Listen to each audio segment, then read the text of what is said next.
मैं हूं वेद, सोच बदलेगी।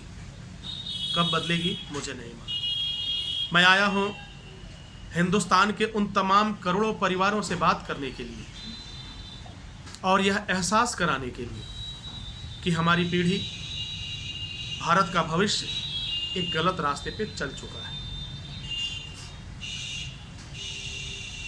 उस पीढ़ी को अगर वापस लाना है तो हमें इस बात को समझना होगा। अगर उस पीढ़ी को आप चाहते हो कि वो बर्बाद हो जाए और फिर भारत का भविष्य भी एक अंधेरे में चला जाए, तो फिर आप जहाँ पे हैं वैसे ही बने रहिए।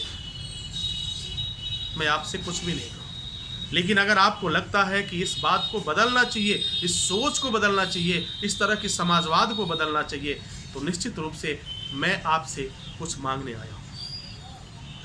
आपके परिवार से, उन तमाम परिवारों से मुझे एक व्यक्ति ऐसा चाहिए, मुझे एक व्यक्ति ऐसा चाहिए जो राष्ट्र हित में समर्पित हो, राष्ट्र के लिए काम करे, उसकी विचारधारा, सोच बदलेगी की विचारधारा से मिलता हो और वह देश के लिए ही अपना सब कुछ समर्पित कर दे।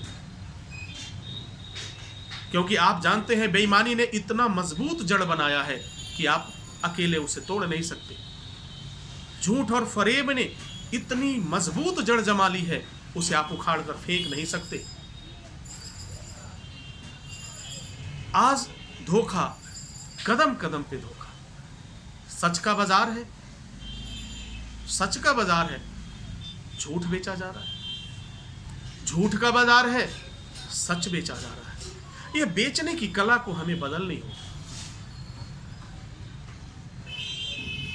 हम ये भी नहीं कह सकते कि हम एक स्वस्थ चरित्र का निर्माण कर रहे हैं। जरा आप खुद अपने सीने पे हाथ रख करके पूछिएगा कि क्या आपने अपने बच्चों को चरित्र का परिभाषा बताया है? क्या आपने अपने बच्चों को, क्या आपने अपनी बेटी को राष्ट्रवाद की परिभाषा बताई है? तो शायद जवाब, मोस्टली जो जवाब मुझे मिलेगा, मैं कहना नहीं चाहता, आप समझ सकते हैं। और जब बच्चे यही बड़े होकर के वही समाजवाद हमारे पर लागू करेंगे, आपके ऊपर लागू करेंगे, शायद उस दिन एहसास होगा कि वेद सर सही कह रहे थे, वह व्यक्ति सही कर रहा था। उस दिन तो हम लोगों ने उसकी बात को हंसी में टाल दिया था। क्योंकि सच है, जब खुद दर्द होता है तो दर्द का एहसास होता है। जब खुद दर्द होगा तभी आपको दर्द का एहसास होगा, और जब तक आपको दर्द नहीं होगा तब तक आप उसके एहसास को और उसकी तकलीफ को नहीं समझ सकते।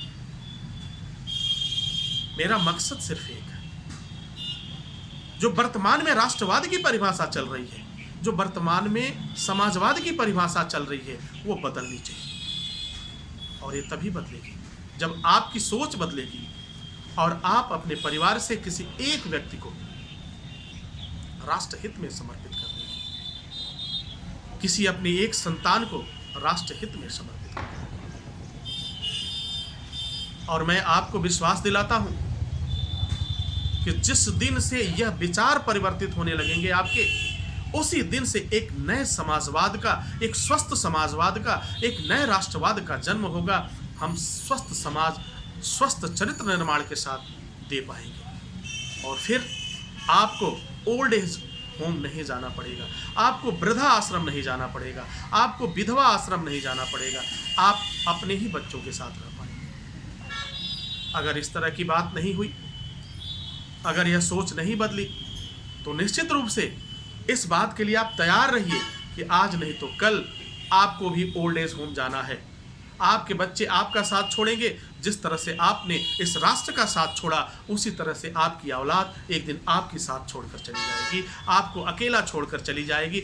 जिस तरह से आज मेरा राष्ट्र करा रहा है, जिस तरह से आज मेरा हिंदुस्तान करा रहा है, उसी तरह से आप भी एक दिन कराएंगे उस ओल्ड एज होम में। आज़ादी के बाद से मेरा राष्ट्र भी उसी तरह से खड़ा है। मेरा देश ये कह रहा है, मैं वहीं हूँ, मैं वहीं खड़ा हूँ। वक्त बदला, समय बदला, लूटने के तरीके बदले, आजाद तो मैं हो गया, लेकिन आज भी एक ऐसी सोच मुझे गुलाम बना रखी है। हमारे संतानों को गुलाम बना रखी है, हमारे लोगों को गुलाम बना रखी है। और इस गुलामी से आज़ादी तभी मिलेगी जब आपकी सोच बदलेगी, आपके परिवार की सोच बदलेगी। मेरी शिकायत सिर्फ आपसे है। मैं आज आपका बेटा बन के आया हूँ, मैं आपका बेटा बन के आया हूँ। मैं आपसे निवेदन करता हूँ, मैं आपसे प्रार्थना करता हूँ, संभालिए अपनी पीढ़ी को, बचा लीजिए उस भविष्य को जो गलत राह पे जाने के लिए तैयार है, जो नशे का शिकार होने के लिए तैयार है, जो गलत रास्ते पर जा चुकी है। उसे बचाना आपका दायित्व तो नहीं बनता? क्या इसे नहीं बचाना चाहिए? मुझे उम्मीद ही नहीं, विश्वास है कि आप जरूर इस पे सोचेंगे, जरूर विचार करेंगे। इसी के साथ जय हिंद, जय भारत।